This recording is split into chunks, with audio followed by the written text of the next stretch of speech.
Bonjour à tous. Alors aujourd'hui, on va réaliser un petit chou sucré.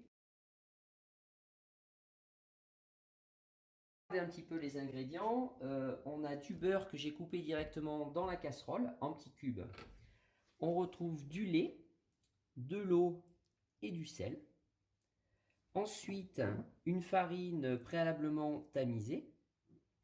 Des œufs qui ont été fouettés et qui sont tempérés. C'est assez important la température des œufs.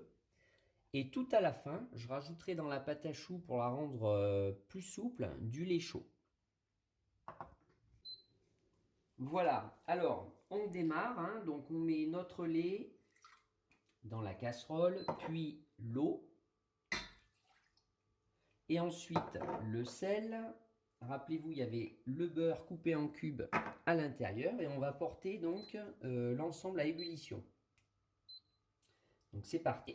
Ça y est, le lait, tout l'ensemble du liquide arrive à ébullition. Donc il faut bien attendre que le mélange en fait monte dans la casserole, hein. Voilà, comme ceci. Je retire du feu pour ajouter ma farine d'un coup. Et là, on va commencer à mélanger de manière assez vigoureuse, hein, pour obtenir une petite pâte. Ce qui s'appelle donc dessécher la pâte à choux. Donc il faut attendre le moment où on obtient une boule un petit peu homogène qui va se décoller des parois.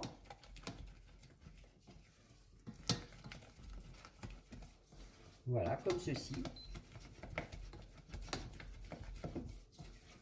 Voilà. Donc là, on va pouvoir maintenant verser l'ensemble dans notre cul de poule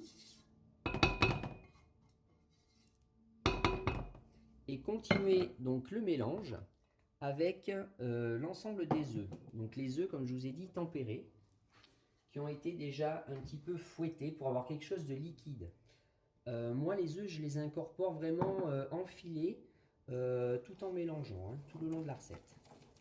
Voilà, donc on commence par en mettre une première partie pour détendre la masse.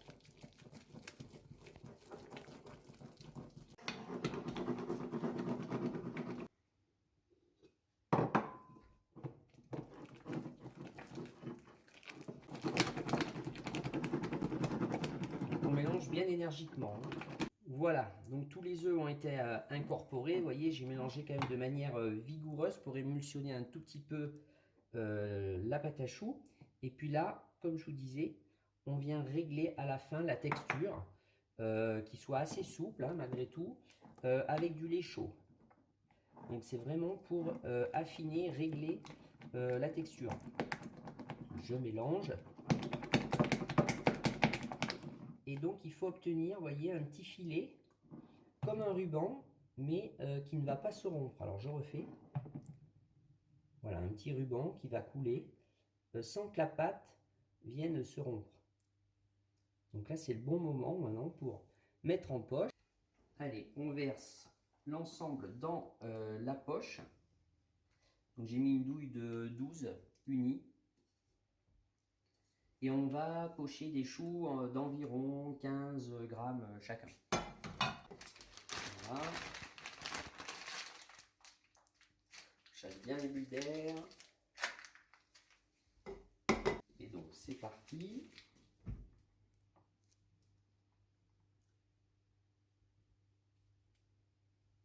Hop.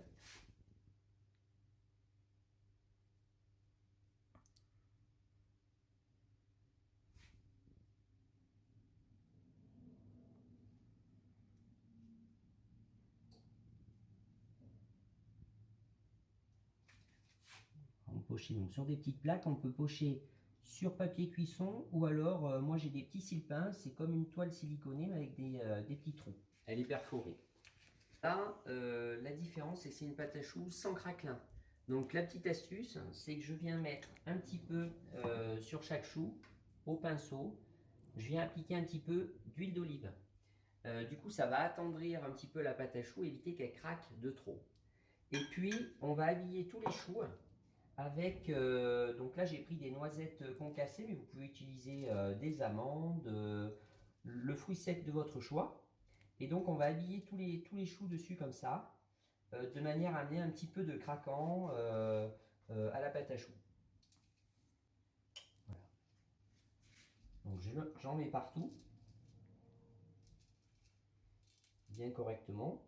Et on va enlever bien sûr l'excédent hein, en retournant la plaque, comme ceci, sur des petites feuilles de papier.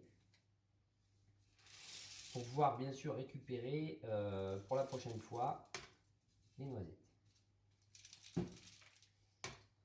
Voilà, donc les choux sont pochés, ils sont habillés, ils sont prêts. Là, c'est le moment de la cuisson. Donc les choux, je les ai enfournés de suite à 250 degrés. Donc four vraiment chaud. Et je l'ai arrêté pendant 5 minutes pour restituer un peu la façon de cuire dans un four à sol. 5 minutes après, j'ai glissé une petite cuillère ici qui ouvre un tout petit peu la porte et qui permet à la buée de sortir du four. Et là, les choux vont commencer à gonfler. Et donc à ce moment-là, je remets le four à 165 degrés jusqu'à la fin de la cuisson. Alors on va sortir les choux, ils sont cuits. Alors on retire la petite cuillère toujours. Hein. Et voilà, 40 minutes après, parce que c'est quand même des grosses pièces, on sort les choux. Vous voyez, sans craquelin comme je vous l'avais dit, et bien habillé des amandes.